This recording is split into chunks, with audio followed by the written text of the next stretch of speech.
Podcast of Sports with your host, Jay Pops. Guys, today's date is November 7th, 2021. Aggie, how are you guys feeling? How are you all feeling, man? Hey, the day is great. We beat Auburn. As you guys can see in the background, these are all of the highlights and things of that nature.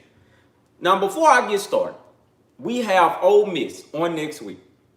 And this was something that I put out there in the Aggies groups. And if you guys aren't a member of those groups, then please go on there and join the Texas A&M athletics debate and discussion page, and also join the Texas A&M. It's another page, but I believe it's a Texas A&M athletics. I believe. So just make sure that you guys go on there and join those pages, man. Well, you know what? For one thing, just type in Texas A&M, and it'll pull up all the pages for you, okay? Because I don't want to get any group names wrong and stuff like that. So just go on there, type up the pages. It'll pop right on up for you. Also, it's a ticket group that I'm in that sells tickets for if you guys just want to get tickets, for another price and stuff like that. So go on there and check those out. Also, on today, I believe the women's will start their basketball game, I believe, on today, or they've already started, if I'm not mistaken. But they start I think either a conference game or something like that on today. But they should be in action on today. If I'm wrong, please come on here and tell me that I'm wrong. But anywho, guys, how are you guys feeling, man? The score yesterday was 20 to 7. Please, guys, excuse these ads in the background, but the score was what, 20 to 7. And also, man, we got 2 commitments on yesterday. One of them is the highest recruit that Texas A&M has ever gotten. And that was Walter Nolan, the number 2 player in the country, man. I told you guys that I was keeping an eye on that. Excuse me, as you guys can see me, I'm scrolling over there. But, man, I told you guys that I was keeping an eye on that. I told you guys what it was. I said, man, look out for Walter Nolan. Also, Steve Wilfong, the recruiting of the director of recruiting over there at 247 Sports. He also told you guys be on the lookout for that. I told you guys what it was, man. Walter Nolan had been here way too many times for me to not feel like how I felt about the young man committing. Now, I'm looking at this here, possibly that could happen. Although this young man had said that he will not, I believe, decommit from Oregon. I don't want to put those words in his mouth, but I'm putting those words on myself. I believe he did say he won't decommit from Oregon. Oregon is a school where he wants to be at that moment. Be looking for Kevin Banks to possibly flip his commitment come National Signing Day.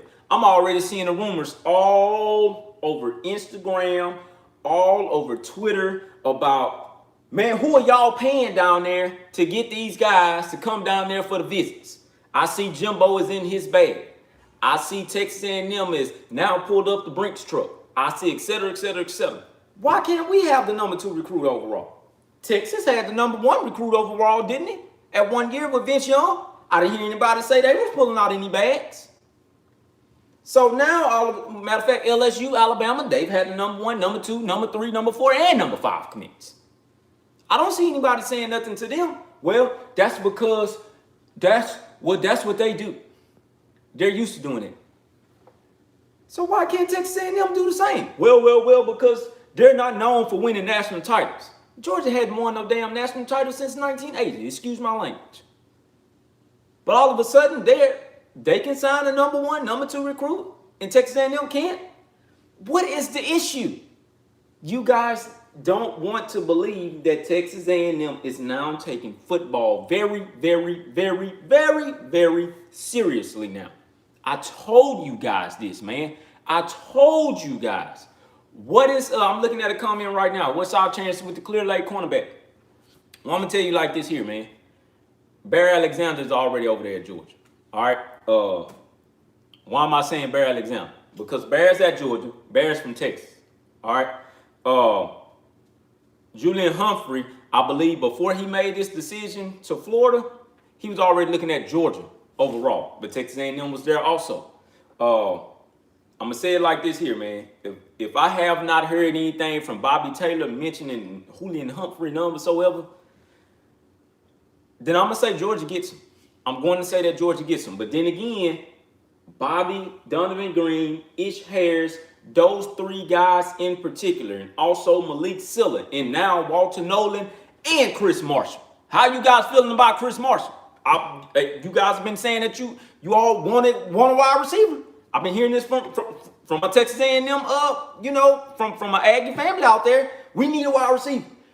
Get us some wide receivers. Well, here you go. You got one. Also, Evan Stewart has been confirmed. He spent the night in Aggie Land. Man, we're not playing, man. Jimbo Fisher isn't BSing. I told you guys this already. When I made that special edition about the recruits in particular, I told you guys what it was. It was up to you guys to believe that. I'm going to say this once again. It was up to you guys to believe that. Now, you've gotten back-to-back commitments from Walter Nolan, number 2 player in the country. Look at my son, y'all. He trying to sneak out and not make no noise. Go ahead on out here, boy. So, man, you got Walter Nolan, number 2 player in the country, which is our highest recruit ever in Texas A&M history. I told you guys once again that A&M was shooting for the number 1 class so we can make another history. And also, gotten Chris Marshall within without 2 hours from one another. Walter Nolan committed before the game even started. Chris Marshall committed at halftime. These guys had all of this planned already, man. That's why Bobby Taylor went on there and he said, watch out for November 6th. I've never seen a young man recruit like that for a specific school ever in all of recruiting. I've never, ever seen this before. That is the hardest love recruiting young man I've seen at his age in a ever. I ain't finna say very long time, ever. In so far as Texas A&M is concerned, ever. He got Connor Wingman, a wide receiver, another wide receiver. You guys are forgetting about Noah Thomas that's already committed. You guys are forgetting about him. I understand that we have not been all of that good passing the ball this year, but hey, man, things happen. It is what it is.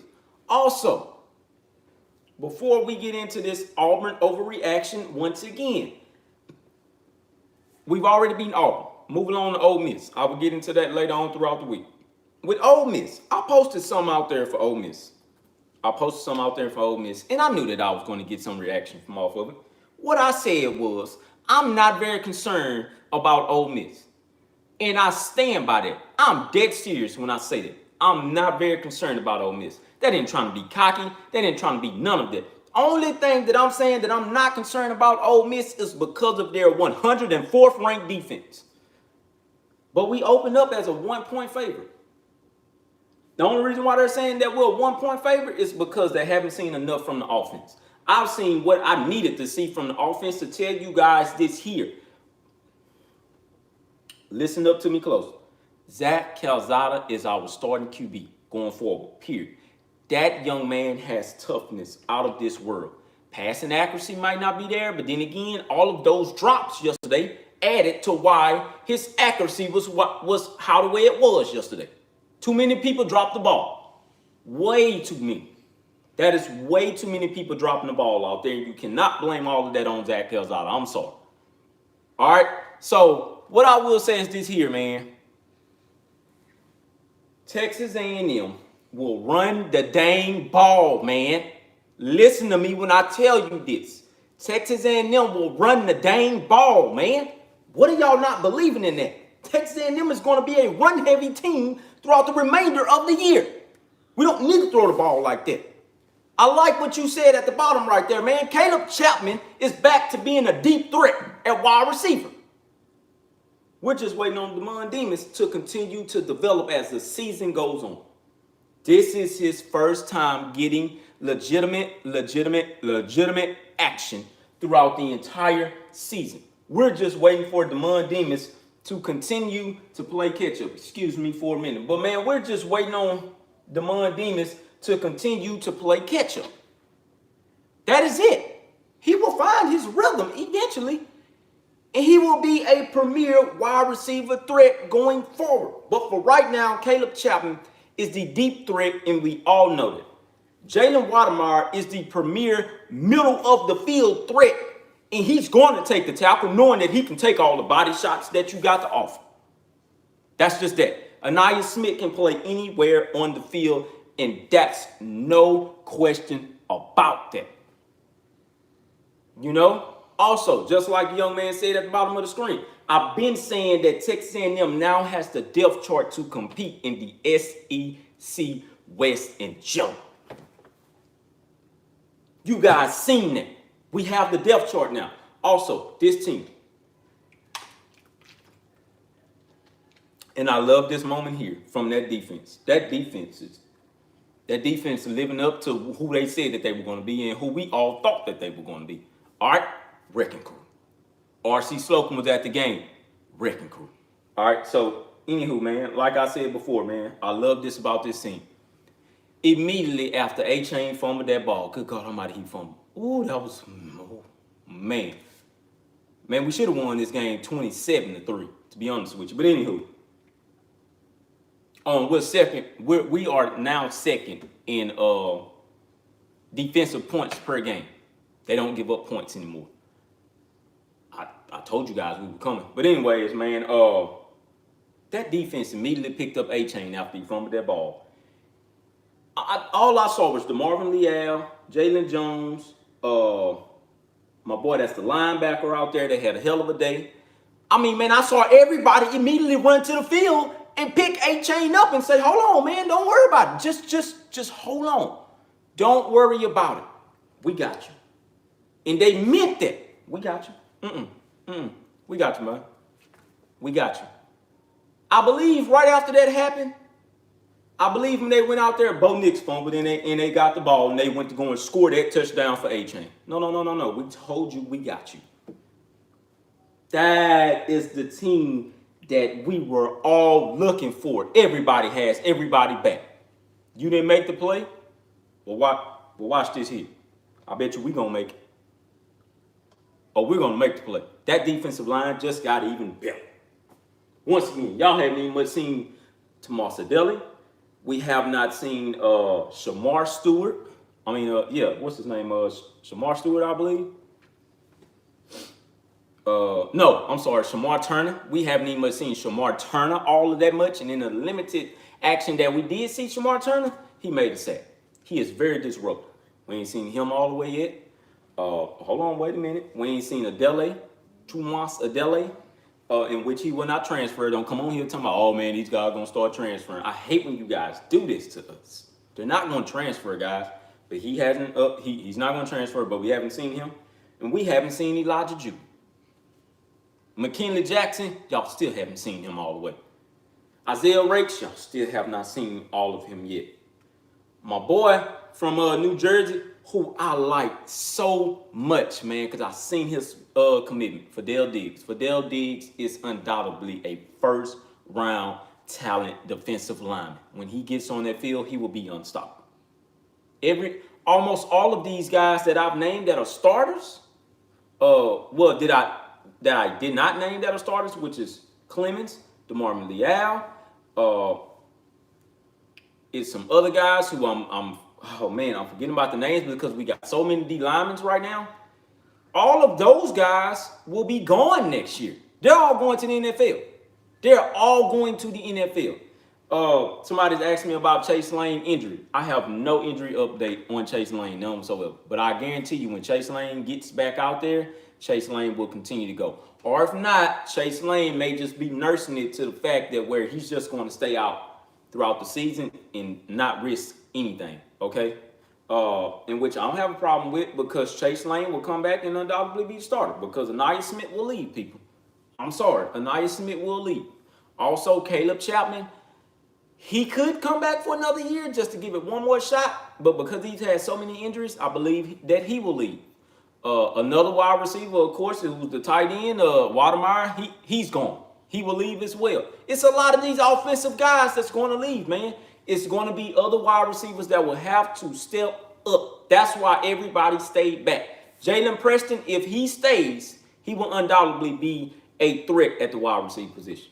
All right, but once again, we will continue to get guys in here. All right. Anywho, man. So what I was saying about Ole Miss. So I posted something about Ole Miss, man, and immediately after I made that statement, I put on the end of it, I'm not being cocky, none whatsoever. That is what I said. I'm not being cocky, none whatsoever.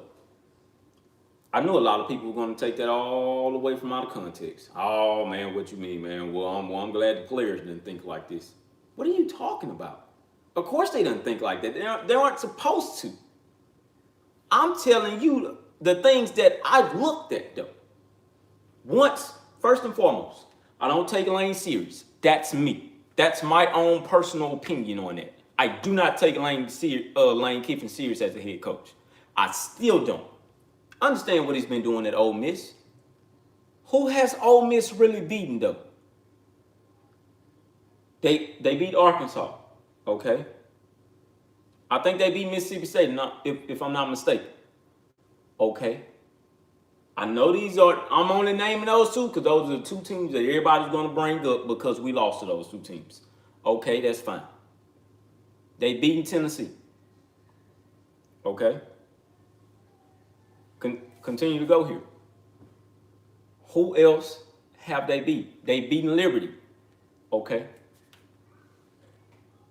Continue to go here. Did they beat Auburn?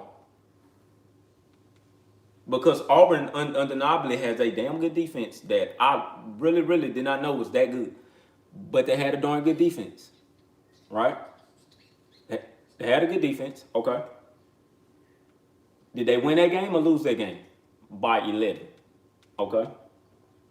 Yeah, they had injuries, right? Okay. You gonna understand where I'm going here with this? Okay. So continue to go here. Did they beat Alabama? No. Okay. What did they lose by? 20 or 21, if I'm not mistaken? Okay. Why? Because they do not have the depth chart yet. Notice I said yet. Yet. They do not have the depth chart yet. Also, what does Lane Kiffin do that he needs to stop doing for the love of God? A lot of people keep on giving them credit. Oh, I'll go for on fourth down too because, man, you got to think about this defense. Yeah, but golly, man, you can't continue to do your defense like that. That's why I don't take him serious. What is he doing on fourth downs? He continuously goes for it. Am I correct? He continuously go. Okay. Has he converted all of them? No. Is that the reason why he's losing these games like this? Yes. He's winning against lesser opponents. Okay? That's just that. He's winning against lesser opponents. Where is his defense ranked? 104 nationally.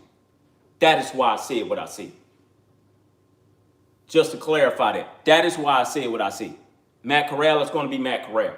But you cannot continuously tell Matt Corral, go win the game for you, when your defense is in a 100 category. You will not win anything like that. And I'm telling you guys what I know because Texas A&M was in this same predicament years ago. That's why I said that statement, man. We were in this same predicament years ago, and now we're seeing what we had to do all along. We had to continuously recruit a depth chart to not be in the 100s defensively for when our offense falls off of the map, we have something to go back to. That is what we did in this Auburn game. We had something to go back to.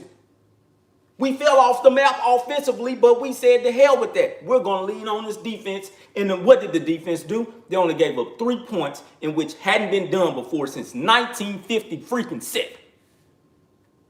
That's what I'm telling y'all, man. You cannot continuously go offense in the SEC. That is not going to work. We tried that already. We done that with Kevin Sumlin. And we lost many of games behind it. This is what I'm telling y'all, man. Y'all got to start looking at things. I look at all of this stuff. Ole Miss is nobody but A&M on where they used to be. That's why they're trying to compare him to Johnny Manziel, because he is the team. Johnny Manziel was the team when he was here. He was the team for that 1 year where we lost to Alabama, but we made it so high scoring, but we knew later on throughout the season that our defense was not good. And ever since then, in that Kevin Sumlin era, we saw the defense keep on doing what? Back, pulling back, pulling back, pulling back, pulling back to where we were in the 80s and 90s nationally. Once again, that's what I'm telling y'all, man. This is a change. Jimbo Fisher has changed all of this. We're not that same team anymore. That's why you're seeing Texas now come to the realization and say these things here. Texas A&M is just ultimately better, man. And I thank the Texas nation for finally waking up and noticing what's going on. Texas A&M is not that same team anymore, man. We used to get curb stomping the SEC West. Now we're rising up and we're finishing with Jimbo Fisher, I might add. Now we're finishing in the twos and threes, in which I feel very good about now. Because with Kevin Sumlin, we were finishing at what? 4, 5, 4, 5, 6. 4, 5. That's what I'm telling y'all, man. You got to wake up and you got to pay attention to these things. We're not there no more, man.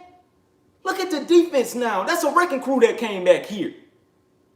That is the team that we've been wanting to see. Now, since Jimbo Fisher has installed that DNA, which is a winning culture in there, saying that, hey, man, you lost those 2 games. Okay, that's fine. We still control our own destiny. Who in the heck was saying that when we lost those 2 games, man? Please tell me who was saying that. Nobody.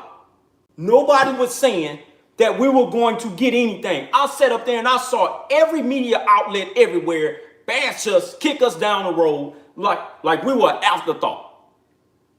Oh, they're just not good anymore. To where now we're coming in and we've now beaten Auburn for the first time at home. We've now beaten Alabama for the first time at home. Now we got to go and play put up or shut up football for the rest of November. And we got Ole Miss next. Then after that, we got Prairie View. Then after that, we have to get over another hurdle. Also, we had never beat Missouri on their home field, and we got that one too. This is the change, man. This is why you seen Walter Nolan and Chris Marshall commit. They want to be a part of something that they know is about to last throughout the entire future, man. We're here. We're not going anywhere, man. We're not going anywhere. Alabama knows this. And once again, I said this before the season started. Alabama been waiting on Texas A&M because they wanted other competition in the SEC West instead of LSU all the time. Auburn was going to be there because Auburn is a rival. But they wanted other competition to step up finally. We have been waiting for a long time to now clarify ourselves in the SEC West, man. We're no longer looking for a Johnny Manziel to come and save the team anymore. I'm going to say that once again. We're no longer looking for a Johnny Manziel recruit to come and save the team anymore. We're just looking for guys to buy into the culture and come and be a part of something special. We are here now. Remember that this is the house that Johnny built. The reason why that stadium got redone is because what Johnny football brought to the environment. He made it exciting once again for Texas A&M football. That's why he's remembered as a legend out there, man. He done that. We owe him that. I don't think Johnny has to pay for anything in College Station anymore. That's just that. We owe him that. Now you're looking at a team play as a whole team. This isn't just one man anymore. This is everybody. That was a whole team effort that you've seen. That's why it was 20-3. Ah, gosh, man. I feel it too much, man. I feel it too much. They shut Bo Nix down, and I was so tired of hearing this Bo Nix thing that he looked like Johnny Manziel. Bo Nix is no Johnny Manziel, and he will never be Johnny Manziel. Bo Nix is Bo Nix, and that's what you all seen. You seen Bo Nix play Bo Nix football. What are y'all talking about? Come on, man. This dude was 20 out of 41 for 153 yards and 1 interception. In what statistical category will that win you a game anywhere? Whoo. Man, come on, man. Y'all got to wake up already. You guys have to wake up. Y'all gotta wake up, man. You got to. I've been saying that for all along. So this was Zach Calzada. And Zach Calzada wasn't no better. But he completed half of his passes. You know, he completed 53% of it, 52% of it. His only issue was that it was a lot of receivers kept on dropping the ball. And that's okay. It is what it is. This is what the running backs hate. Isaiah Spiller, 21 carries, 112 yards. Devin A. Chain, 10 carries for 98 yards. Enough said right there. And you guys are telling me that we got a 38% chance to beat Ole Miss? That's what I seen back then. On the radar, excuse that University of Kentucky game in the back. But Kentucky was overrated. We all knew that. But this is what you guys had. 39% chance. I don't see a 39% chance. I see more of a 75% chance for A&M to go in there, take care of the business, come on home, get ready for Prairie View. After that, go on and play LSU. That's the next hump. That is the next hump. That's the next hump. Once again, I seen this Russian defense early in the season in the 90s and 80s category to now this rushing defense has moved up to number 25 in the nation in rushing defense. They wanted more than that because they wanted to be the number 1 unit. That's okay. Things happen. But we've seen them go from 90 to 80 to number 25 now in rushing defense. This passing defense, that was the biggest thing that we could not get fixed in all of this SEC time of A&M being in the SEC. We could not get that fixed to save our life. We've seen this be fixed in the last 2 seasons. They are getting to where they want to be. Once again, they're getting to where they want to be. And now, you're starting to see Texas A&M bring in undeniable recruiting talent in all spots of the game. Mark my words. And a lot of you guys gonna look at me crazy for this. I believe the guy that decommitted from LSU a while ago, Matthews. Let me go to him. You know, let me stop getting people names wrong. Just let me go ahead and go to it. But I believe this guy here will ultimately commit to this team. And this is just me. This is just me with a hunch feeling on this. First and foremost, I believe Evan Stewart will commit. A lot of people, oh man, these wide receivers. I mean, how we gonna get all these wide receivers? We ain't really just throwing the ball to them. Well, I guess you could say the same thing for Georgia now, can't you? Anywho, Evan Stewart, I believe he'll commit. Shamar Stewart, I believe he will commit. Harold Perkins, I believe he will commit. This guy here is gonna shock everybody because I believe that it's between these 2 teams. Alabama and Texas A&M. I solely believe that. The guy I'm talking about is Denver Harris. Of course, we hadn't heard anything from Denver Harris.